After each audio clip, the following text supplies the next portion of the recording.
नमस्कार मेरे प्यारे दोस्तों, मेरा नाम है सुनीता और आपके साथ आज एक नई जानकारी शेयर करने जा रही हूँ। So let's start. सो अगर स्टूडेंट आपने बीएड या जेईटी की हुई है तो आपको बता दूं कि सीटेट जो central board of secondary education से एक टेस्ट होता है, उसकी डेट आ गई है। ये 18th एडिशन है इस टेस्ट का और ये 21 जनवरी 2024 को कंडक्ट किया जाएगा। इसके फॉर्म फिलअप हो रहे हैं जो स्टार्ट हो रहे हैं 3 नवंबर 2023 से और लास्ट डेट है ऑनलाइन एप्लीकेशन सबमिट करने की 23 नवंबर 2023। ठीक है। और इसकी जो फीस पेमेंट की जो डेट है 23 नवंबर 2023 11:59 PM तक आप जो है इसकी फीस को सबमिट कर सकते हैं।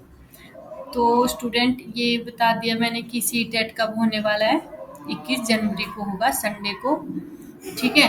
तो इसके लिए मैं आपको बता दूं कि अगर जैसे आप पेपर वन के लिए तैयारी कर रहे हैं तो सीडीपी पेपर वन या पेपर टू सेम ही आता है, इसमें कोई इतना ज़्यादा डिफरेंस नहीं होता सीडीपी का सेक्शन। तो मैंने कुछ इम्पोर्टेंट थ्योरीज और जो इम्पोर्टेंट चीज़ें हैं वो मैंने यहाँ पे कलेक्ट करके रखी हैं। मैं आपको पूरा डिस्कस करूँगी कि क्या क्या आता है। अगर आप इन चीज़ों को अच्छे से पढ़ लेंगे तो डेफिनेटली आपका सीडीपी में अच्छे मार्क्स आ जाएंगे।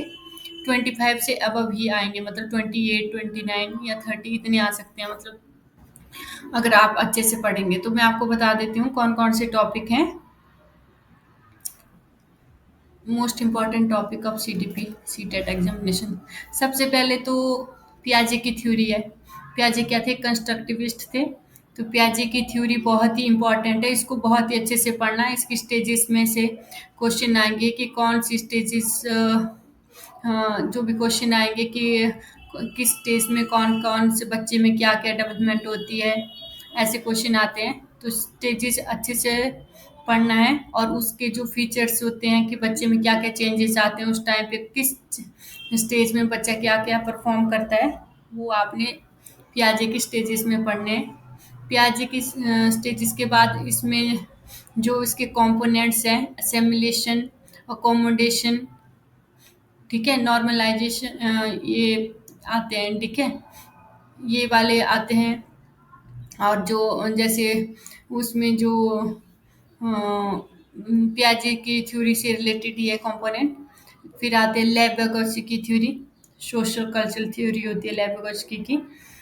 इस ये भी एक कंस्ट्रक्टिविस्ट थे, बट इन्होंने जो है इसमें कि बच्चा जो है सोशली कैसे इंटरेक्ट करता है, और ये बच्चा को लेविगोत्स्की का मानना था कि बच्चा जो है सबसे ज़्यादा जो सोसाइटी में जिसके साथ रहता है, जिस एनवायरनमेंट में रहता है, वैसे ही सीखता है। तो इसमें जो इम्पोर्टेंट है MKO, मोर नॉलेजेबल अदर, इसके बारे में पढ़ लेना। प्रॉक्सिमो डिस्टल क्या होता है कि हमारा जो डेवलपमेंट का प्रोसेस है, सीट से लेकर पैर तक चलता है। सिफेलोकॉर्डल में होता है, सीट से लेकर पैर तक हमारा डेवलपमेंट का प्रोसेस चलता है। और प्रॉक्सिमो डिस्टल का जो है इनर से आउटर की तरफ चलता है। तो ये इसमें से पक्का ही क्वेश्चन आते हैं, कौन सा मतलब सिर से पैर वाला कौन सा है और इनर से आउटर कौन सा है, प्रॉक्सिमो डिस्टल। और ये स्कैफोल्डिंग क्या होता है? स्कैफोल्डिंग मतलब अगर किसी की बच्चे की एक पर्टिकुलर रेंज, मतलब एक पर्टिकुलर लिमिट होती है कि वहीं तक ही बच्चा खुद से सीख सकता है। पर अगर जैसे जेडपीटी जोन होता है, जोन ऑफ प्रॉक्सिमल डेवलपमेंट, अगर आप उस जोन तक बच्चे को पहुंचाना चाहते हैं, मतलब एक उससे ज़्यादा अगर सिखाना चाहते हैं, तो बच्चे को क्या करनी पड़ेगी? स्कैप फोल्डिंग, मतलब कुछ उसको मदद करनी पड़ेगी। स्कैप फोल्डिंग एक टाइप की मदद होती है, मतलब अगर बच्चा सीख रहा है तो उसको कुछ ऐसी हिंट देना ताकि उसको जो है जो भी वो चीज़ें कर रहे हैं उसमें उसको हेल्प मिल सके।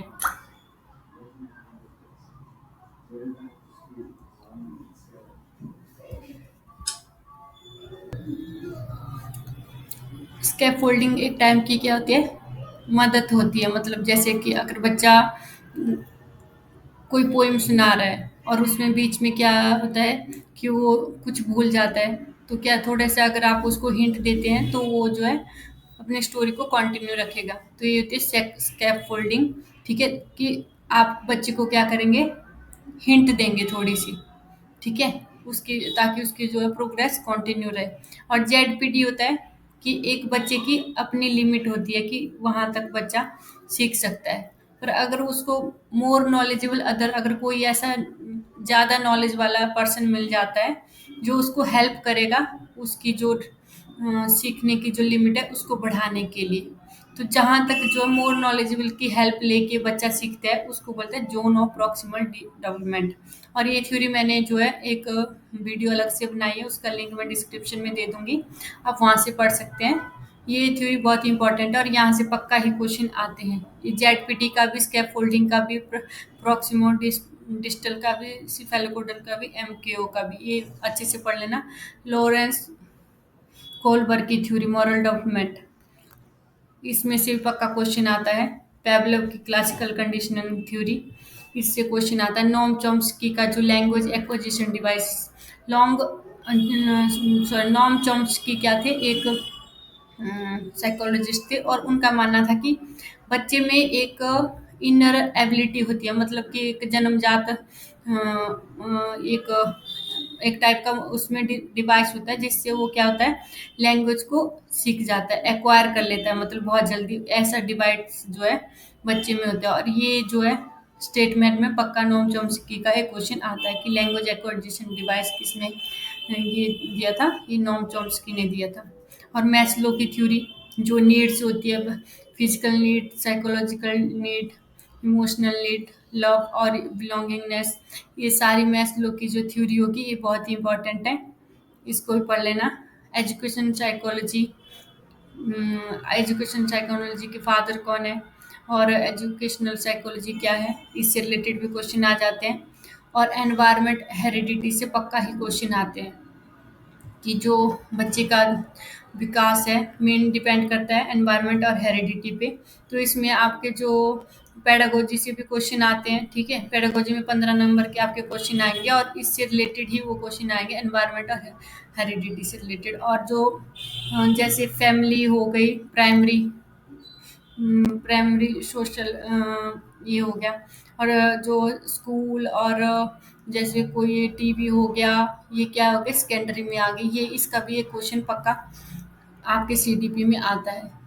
और ब्लूम टैक्सोनॉमी, जिसमें आपको कॉग्निटिव, अफेक्टिव और साइकोमोटर डोमेन होता है और इसकी फर्दर स्टेजेस होती है, इसको पढ़ लेना है। चाइल्ड सेंटर एजुकेशन, जो भी आप आजकल की जो एजुकेशन है चाइल्ड सेंटर एजुकेशन है। तो सब कुछ जो भी बच्चा, जो भी टीचर होगा अपना जो भी लेसन प्लान प्रिपेयर करेगा अकॉर्डिंग टू चाइल्ड करेगा, मतलब चाइल्ड को सेंटर में रखा जाएगा।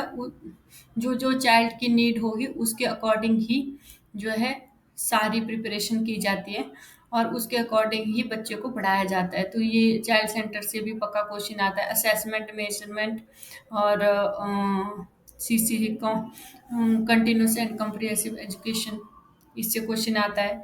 Are T E, right to education 2005, और एनईपी जो न्यू एजुकेशन पॉलिसी है उससे क्वेश्चन आ सकता है। और जो भी पॉजिटिव चीज़, मतलब आप सोचो कि अगर आप बच्चे हैं तो आपके साथ क्या क्या पॉजिटिव होना चाहिए, उसके ऊपर आपके सारे 15 नंबर के जो पेडागोजी के क्वेश्चन होते हैं। जो भी आपकी पॉजिटिव स्टेटमेंट तो होती है वो ही राइट आंसर होता है। अगर नेगेटिव में क्वेश्चन पूछा होगा तो जो नेगेटिव स्टेटमेंट होगी, जैसे रोट मेमोराइजेशन, ये की पॉइंट है, इनको आप ध्यान में रखना। अगर कहीं रोट मेमोराइजेशन दिखता है मतलब वो नेगेटिव पॉइंट है, वो गलत होगा हमेशा ही।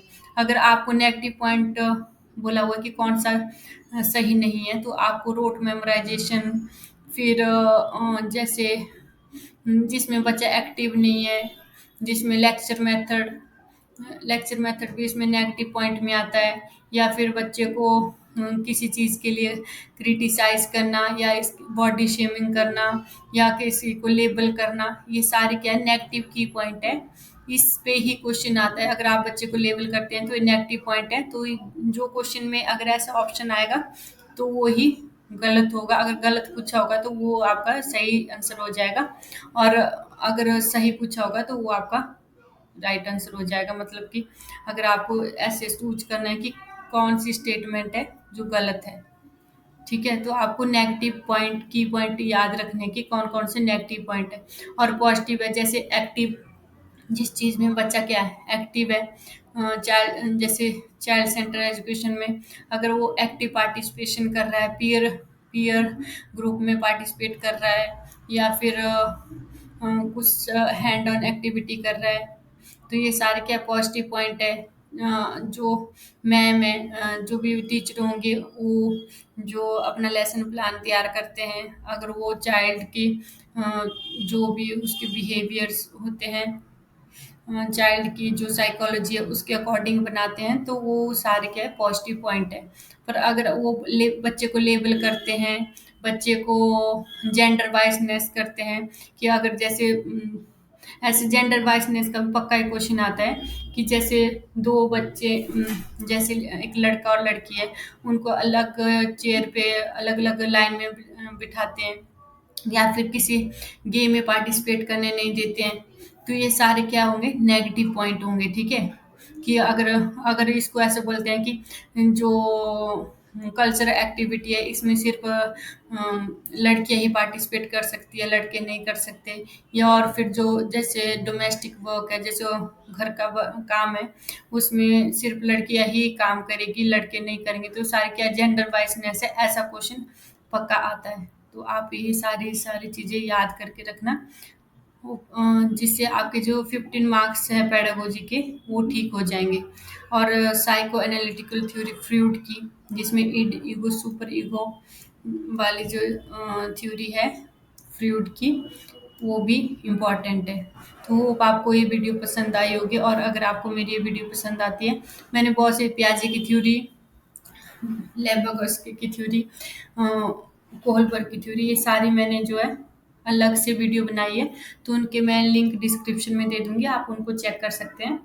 और अगर आपको मेरी ये वीडियो पसंद आए तो please like share and subscribe, और all the best for your exam. Thank you and have a great day.